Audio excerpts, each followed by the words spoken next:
जैन बेटा, welcome to be personified. आज हम जिस टॉपिक पे बात करने वाले ना बेटा, वो एक टॉपिक बहुत ही आप लोगों के साथ हमेशा आपके माइंड में घूमता रहता है और आप ये समझ सकते हो कि आप डेली उस टॉपिक से गुजरते हो। वो क्या है बच्चे? वो है कंपटीशन। जो भी आप कंपटीशन देते हो या कॉम्पिटिटिव एग्जाम आप फाइट करते हो, ठीक है।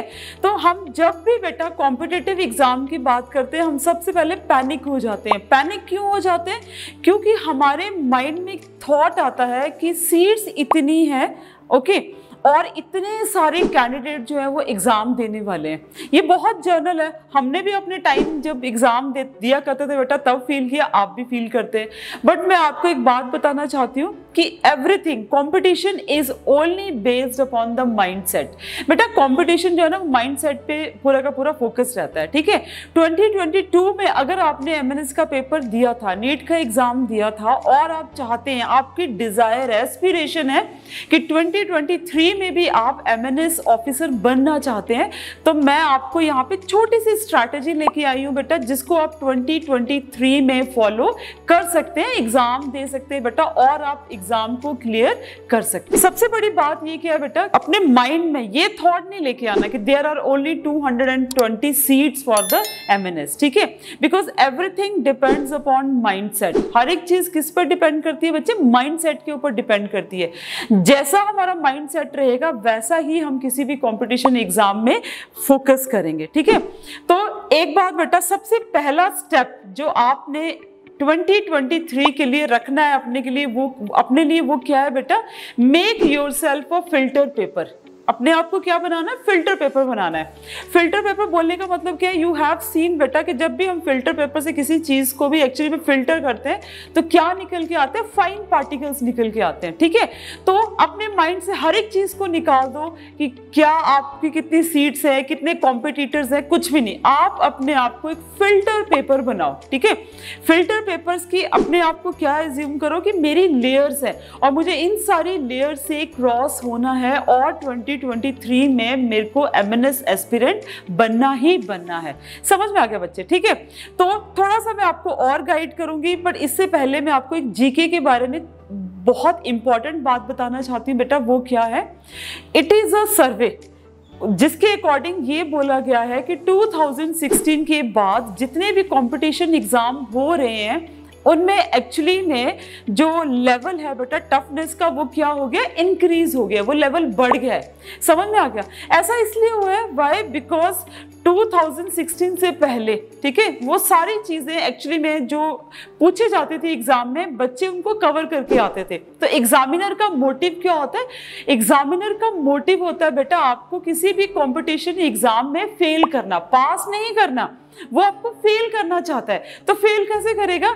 जब बेटा वो किसी भी एग्जाम का लेवल थोड़ा सा टफर करेगा। समझ में आ गया? और 2016 के बाद ये भी एक सर्वे हुआ है कि जितने भी साइंस के स्टूडेंट्स होते हैं, स्पेशली वो किसी भी कॉम्पिटिटिव एग्जाम को, अगर आप जेईई मेंस और नीट का एग्जाम को छोड़ दें, तो वो बाकी कॉम्पिटिटिव एग्जाम से क्यों भागते हैं? क्योंकि उनके मन में 2-3 सब्जेक्ट्स का बहुत टेरर होता है। जैसे रीजनिंग आप थोड़ा रख सकते हो, इंग्लिश रख सकते हो और जीके रख सकते हो, ठीक है। तो ये टेरर आपके माइंड से बेटा मैं आपको इसको खत्म करना चाहती हूँ और मैं आपको बताना चाहती हूँ कि अगर 2023 में आपने सीबीटी एग्जाम के थ्रू मतलब नीट क्लियर करने के बाद सीबीटी एग्जाम देना है, आपने पैट एग्जाम देना है, इंटरव्यू फेस करना है और एमएनएस एस्पिरेंट बनना है, तो आपकी स्ट्रैटेजी क्या होनी चाहिए ये साल में, ठीक है। तो आपने पहले एग्जाम दिया है और आप दोबारा देने वाले हैं, या तो आप फर्स्ट टाइम देने वाले हैं, आप कैसे भी एस्पिरेंट है बेटा, मेरी बात को बहुत ध्यान से सुनना, ठीक है। सबसे पहले हम बात करेंगे कि जीके इतना आपको टेरराइज क्यों करता है। जीके टेरराइज इसलिए करता है क्योंकि बेटा इसका कोई भी स्टार्ट नहीं है, कोई भी इसका एंड नहीं है। आप समझ नहीं पाते हो कि हमने पढ़ना क्या है, कहाँ से पढ़ना है, कैसे पढ़ना है, ठीक है। तो मैं आपको बेटा यहाँ पे एक छोटा सा टिप बता रही हूँ, छोटी सी चीज बता रही हूँ, उसको अपनी कॉपी पे लिख सकते हो आप जीके को 3 पार्ट में डिवाइड कर लो, ठीक है ना। एक आप बनाएंगे बेसिक सिलेबस और एक बेसिक जीके। सेकंड पार्ट बनाएंगे बेटा आप स्टैटिक और थर्ड पार्ट बनाएंगे आप करंट अफेयर्स। समझ में आ गया? बहुत सिंपल है। क्या करेंगे बेटा? पहला पार्ट आप क्या बनाएंगे? Basic syllabus. सेकंड पार्ट बनाएंगे आप स्टैटिक और थर्ड पार्ट बनाएंगे आप करंट अफेयर्स, ठीक है। उसके बाद ये 3 चीजें बना ली ना, अब आप फोकस करो कि आपने पेपर किसका देना है। सपोज अगर आपने एमएनएस का नहीं देना है, आपने एनडी का एग्जाम देना है, आपने एफकेट का एग्जाम देना है, आपने सीडीएस का देना है या एसएससी का देना है, किसी का भी देना है, I am just giving you one example, तो आप अपना सिलेबस देखो, बेसिक सिलेबस क्या है, ठीक है ना। अगर मैं एमएनएस के जीके की बात करूं तो आपको बेसिक सिलेबस में क्या चीज आता है बेटा, बेसिक साइंस की आपको 2-3 क्वेश्चंस हो सकते हैं। साथ में बेटा आपको क्वेश्चंस किस चीज के रहेंगे, आपको क्वेश्चंस रहेंगे हिस्ट्री के, पॉलिटी के, ज्योग्राफी के, ठीक है ना। साथ में you may have some question of economics. तो ये तो एक बेसिक सिलेबस हो गया ना आपका। और जर्नल साइंस में क्या चीज आती है बेटा, जर्नल साइंस में आपका जर्नल जो day to day science use होती है, that also comes under GK. समझ में आ गया। तो इतना आपका बेसिक हो गया। फिर आप जंप कर जाओगे बेटा स्टैटिक पे। स्टैटिक पे आपकी क्या चीजें आ जाएंगी, बहुत सिंपल सी चीजें। I will give you the 70 और 80 टॉपिक्स फॉर दैट, ठीक है। अगर आप मैसेज करोगे नीचे तो मैं आपको स्टैटिक के 70 to 80 टॉपिक्स दूंगी, जो आप प्रिपेयर करेंगे, आपका स्टैटिक जीके एमएनएस सीबीटी के लिए बिल्कुल प्रिपेयर हो जाएगा। फॉर एग्जाम्पल आपकी कंट्री, करेंसीज, डांस, कैपिटल्स, इस तरह की चीजें आपकी जो हो जाती है ना बेटा वो स्टैटिक में। किसी कंट्री का कोई प्राइम मिनिस्टर है, ये कोई ऑर्गेनाइजेशंस हैं, बैंक्स हैं, ये सारा आपका स्टैटिक है। इसमें भी ना कुछ इंपॉर्टेंट है बेटा, you have to focus on that. समझ में आ गया, ठीक है। Then shift towards the current affairs. अब करंट अफेयर्स में क्या है, आप करंट अफेयर करने के लिए आपने बोर्डम नहीं फील करनी है, आपने बोर नहीं फील होना है। आपको लगता है कि हिंदू न्यूज़पेपर पढ़ना, इंडियन एक्सप्रेस पढ़ना, ठीक है, that is good for your vocabulary, good for your knowledge, but आपने एमएनएस के लिए बेटा फोकस करना है, तो आपको वो सब करने की जरूरत नहीं है, ठीक है। अब कोई भी टीवी चैनल या कोई भी ऐसा चैनल जो आपको दिन के बिल्कुल लास्ट में बता देता है कि आज ये सारे दिन की हैपनिंग्स थी, that will be perfect for you, okay. तो ये छोटा सा आप एक अपनी कॉपी पे सिलेबस बना के लिखोगे। समझ में आ गया, एक बेसिक सिलेबस, एक स्टैटिक और एक करंट। इतना सा बेटा आपका एमएनएस का सिलेबस रहता है सीबीटी का, बहुत थोड़ा सा, ठीक है।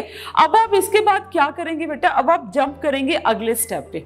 अगले स्टेप पे जब आप जंप करना तो आपने करना क्या है पुत्र, क्या करेंगे बेटा, आप अपने एग्जाम के ऊपर टारगेट करेंगे, ठीक है। मैंने आपको पहले बताया कि आपका बेसिक है, करंट है, स्टैटिक है। अब आप जंप करो अपना कि आपका एग्जाम क्या है, उसका टारगेट क्या है। अगर आप एमएनएस सीबीटी का पेपर दे रहे हैं तो टारगेट क्या है आपका, जितने आपके टॉपिक टारगेट्स है ना बेटा, उन्हीं के ऊपर आपने सबसे पहले फोकस करना है अगले साल के लिए, ठीक है। लेकिन आपको कैसे पता चलेगा कि मेरे एग्जाम का टारगेट ये है, then for that what you are going to do, आपने सबसे पहले देखने हैं प्रीवियस ईयर पेपर। जितने भी प्रीवियस ईयर पेपर्स हैं उनको बेटा आप देखेंगे, और प्रीवियस ईयर पेपर देखने के बाद यू विल जर्नलाइज कि आपका बेसिक में क्या आएगा, आपका स्टैटिक में क्या आएगा, और करंट तो हमेशा करंट ही रहता है। समझ में आ गया। तो आपको बेटा अपने एग्जाम पे टारगेट करने के लिए प्रीवियस ईयर पेपर को देखना बहुत ज़्यादा ज़रूरी है।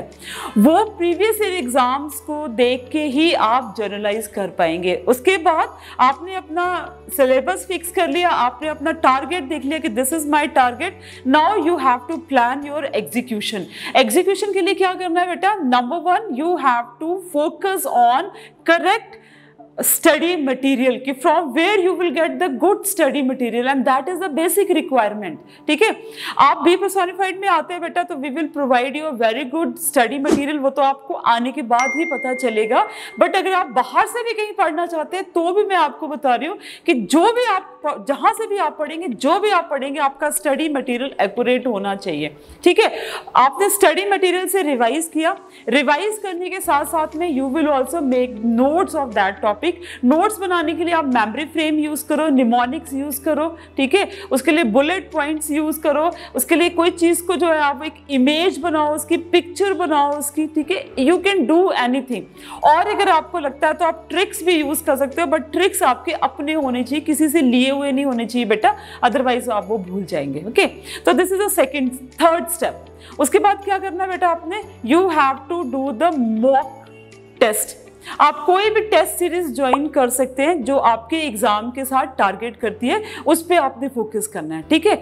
आपने मॉक टेस्ट सीरीज ज्वाइन कर ली, फिर आपको क्या करना है बेटा, ऑनलाइन भी आपके किसी ना किसी एग्जाम्स के साथ जो है वो टेस्ट होते हैं, ठीक है, वो ऑर्गेनाइज करते रहते हैं, तो वो आपको वो वाले एग्जाम्स में भी टारगेट है वो करना है। उसके बाद जब आप मॉक टेस्ट देंगे, आप अपने नोट्स भी बनाएंगे, आप टेस्ट सीरीज भी करेंगे, आप प्रीवियस ईयर पेपर भी करेंगे, then you will focus on your mistakes. आप किस पे फोकस करेंगे बेटा, अपनी मिस्टेक पे फोकस करेंगे कि मेरे से गलती कहाँ हो रही है, मैं कहाँ पे लैग कर रहा हूँ, ठीक है। और ये जब आप ये सब कुछ कर रहे होंगे ना बेटा, तो आप अपना माइंड कहीं पे भी नहीं लगाएंगे। कहाँ नहीं लगाएंगे, कितने कॉम्पिटिटर्स हैं, कितनी सीट्स हैं, पहले कितना टफ पेपर आया था, ठीक है, प्रीवियस ईयर का पेपर कितना टफ था, इस बार कैसा पेपर आने वाला है, ये किसी भी चीज पे आपने फोकस नहीं करना है। 2023 के लिए जो मैंने आपको स्ट्रैटेजी बताई है, that is the best strategy, ठीक है। Leave everything what is happening around you, what the others are doing, आपने वो कुछ फोकस नहीं करना है। अपना 3 सिलेबस बनाओ, अपना बेसिक बनाओ, अपना स्टैटिक बनाओ जीके के लिए, और करंट बनाओ, ठीक है।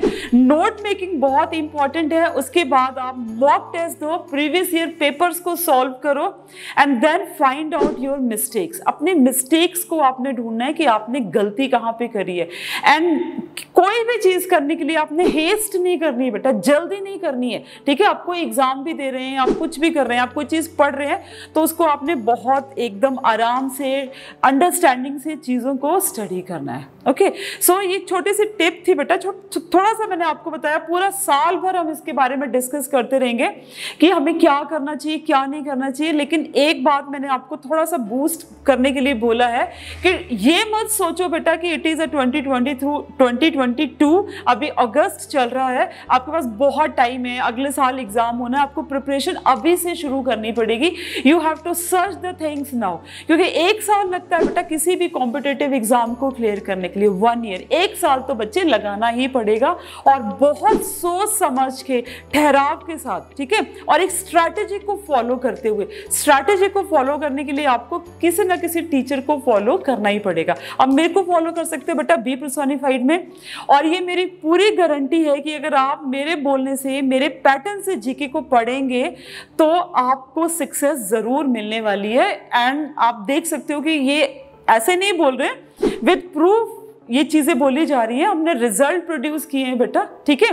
तो जीके में आपको कोई भी प्रॉब्लम रहती है तो बी पर्सोनिफाइड में मैं आपके साथ हूं हमेशा। आप आ सकते हैं बेटा, पढ़ सकते हैं, स्ट्रैटेजी को सीख सकते हैं और लाइफ में आगे बढ़ सकते हैं। एंड इन द लास्ट बेटा, आई जस्ट वांट टू से यू वन मोर थिंग। कोई एक पर्टिकुलर बुक जो है ना बेटा, वो जनरल नॉलेज के लिए एक्चुअली में फुलफिल नहीं करती है। बट अगर आपने एमएनएस का पेपर देना है तो आप सेपरेट बुक्स पे भी फोकस नहीं कर सकते हैं।